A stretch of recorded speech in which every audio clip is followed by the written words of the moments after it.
Hi everybody, I have a great book to read to you today, and then I'm going to show you a really fun project where you're going to get to play with your food, actually paint with your food, okay? This book is called Maybe Something Beautiful. It's how art transformed a neighborhood, and this is based on a true story, I'm going to tell you.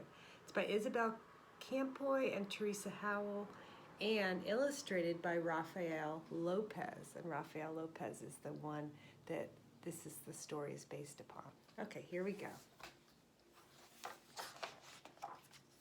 In the heart of a gray city, there lived a girl who loved to doodle, draw, color, and paint. Every time she saw a blank piece of paper, Mira thought to herself, maybe. And because of this, her room was filled with color and her heart was filled with joy. There she is. On her way to school one day, Mira gave a round apple to Mr. Henry, the owner of the shop down the street. She gave a flower to Miss Lopez, the lady with the sparkling eyes.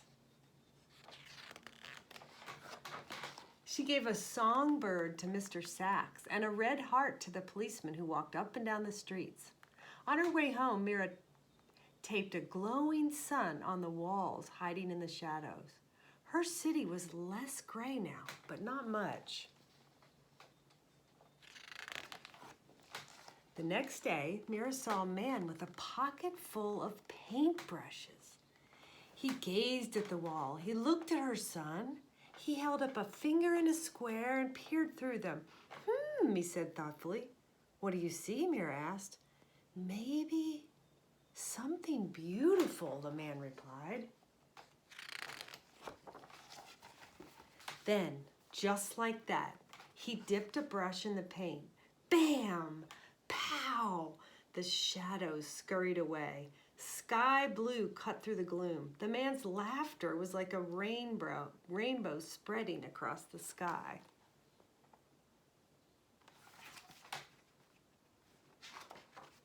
Who are you? Mira asked. I'm an artist, he said. A muralist. I paint on walls. Well, I'm an artist too, she told him. He handed Mira a brush. Then come on. Mira dipped it in the loudest color she saw. Yowie! The wall lit up like sunshine. As the man drew pictures on the bricks, Mira added color, punch, and pizzazz. Soon, Mr. Sachs joined in. Then came others. Everyone painted to the rhythm. Salsa, merengue, bebop. Even Mira's mama painted and danced the cha-cha-cha. The whole neighborhood became a giant block party. Until the policeman walked up. Excuse me, he said. The music stopped. Mira put her paintbrush down. They were surely in trouble. The officer cleared his throat, then paused. May I paint with you? He asked. So Mira handed him a paintbrush and the music started again. Teachers and papas jumped in, babies too. Mira and the man handed out brush after brush. Color spread throughout the streets, and so did joy. Wherever Mira and the man went, art followed like a string of a kite. After they colored the walls, they painted utility boxes and benches. They decorated sidewalks with poetry and shine, and everyone danced. Together, they created something more beautiful than they had ever imagined.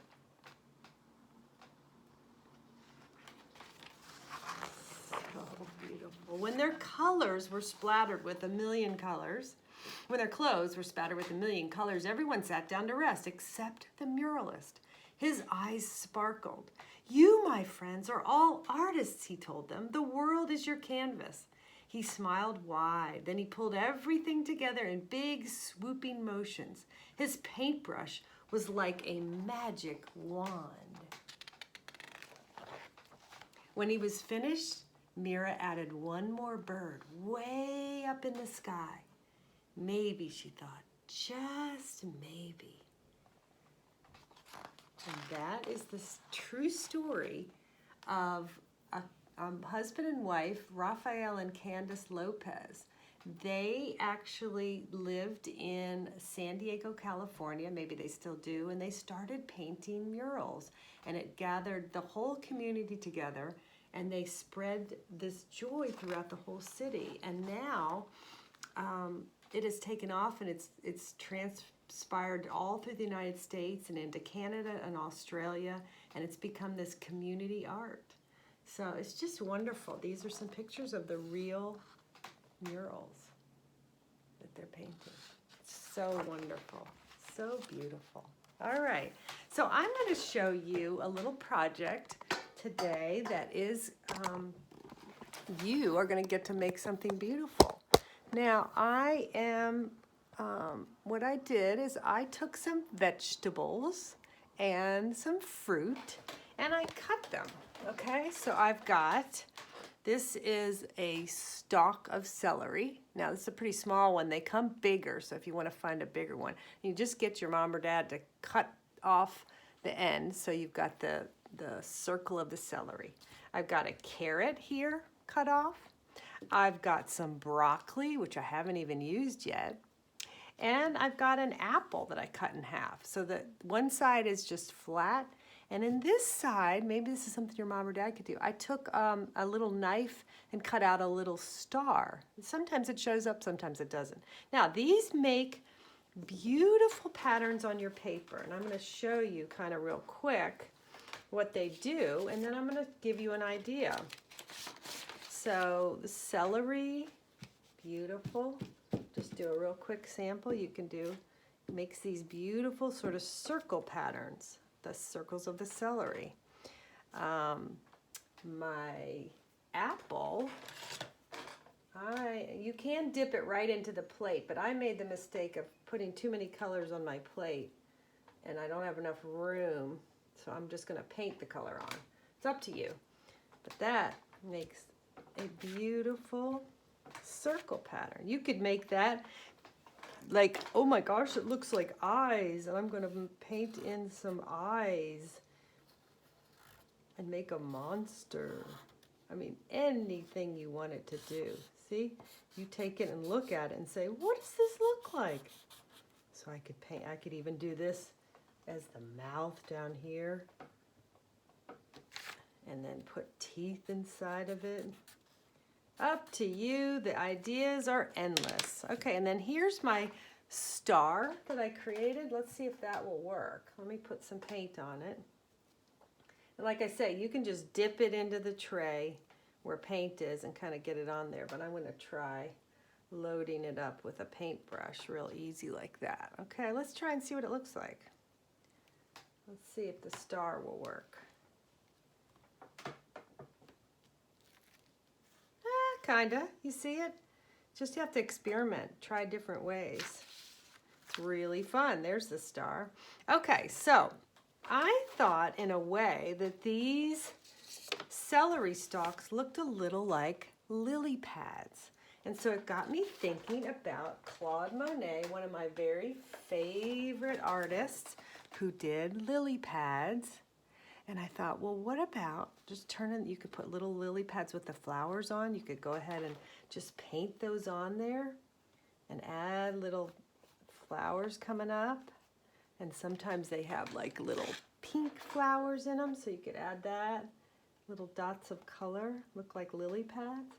All right, and then I started thinking, well, what about doing, try to do Claude Monet's Japanese bridge. So I'm going to try that real quick. We'll see if it works. I haven't ever tried it with vegetables and fruit, so I'm doing it right here with you, okay?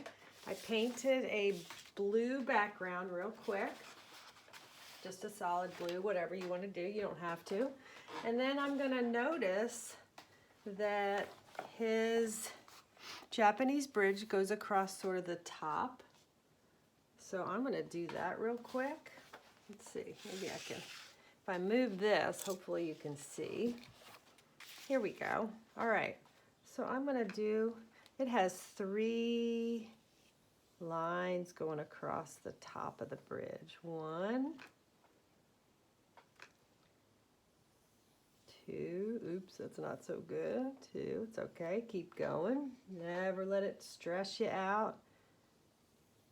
3, remember, you're just making an impression. You're just doing a sort of moment in time with Claude Monet here, and he's got the bridge comes down like this. Okay, he's got all these. Now, if I were going to take my time, I always love to notice on Claude Monet's paintings, he's got darker areas below the bridge like that. And then he's got highlights. He likes to hit the top of the bridge with highlights. You could add these details or you don't have to. It's up to you, okay? Sometimes it's where the light hits right on that bridge. It makes beautiful marks. Okay, so that's that. Now I want to see, what does my broccoli do? I'm thinking about these bushes over in here.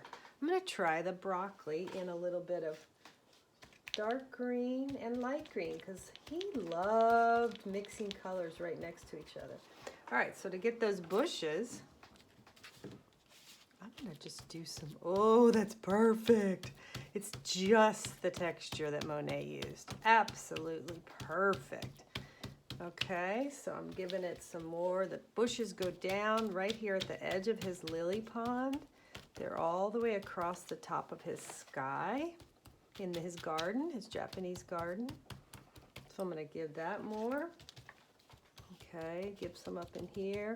He's got some weeping willows, and you can even take your broccoli and pull it downward to make it look like the weeping willows coming down into the bridge. But I just love the way this texture works. It's better than a paintbrush. Okay, that looks like the trees off in the distance in an impressionistic style. That's wonderful. Now, I'm going to notice these lily pads. The ones in the back are kind of small. I'm going to try a carrot. Let's see, the ones in the back here look like they're a little bit light. Okay, there's some lily pads. All right, now for the big ones in the front, because they're closer to us, I'm going to try this big celery. All right, but I need some dark on it too. I need some light and dark because they're never just one solid color. Okay, I'm going to put some big lily pads down here. They're kind of big. You could use anything you want. Okay, I love it. Now, I always notice with Claude Monet, he's got the little flowers that sit right on top of the lily pads. They're blooming flowers. So, usually I use a little white. Let me see. Let me squeeze a little white out on my paint tray. A little white and a little bit. Because right now I'm just going to try to create the flower. So I always love to lay down a little bit of the white flower coming up.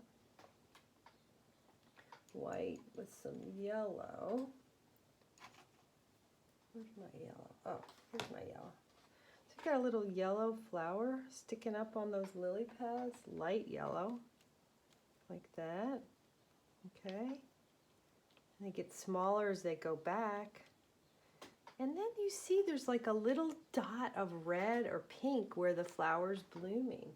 So you can take your brush and you can just add a few little dots in there, just like he did. He used to love using little dots. These are the flowers in the lily pads. Okay? Maybe.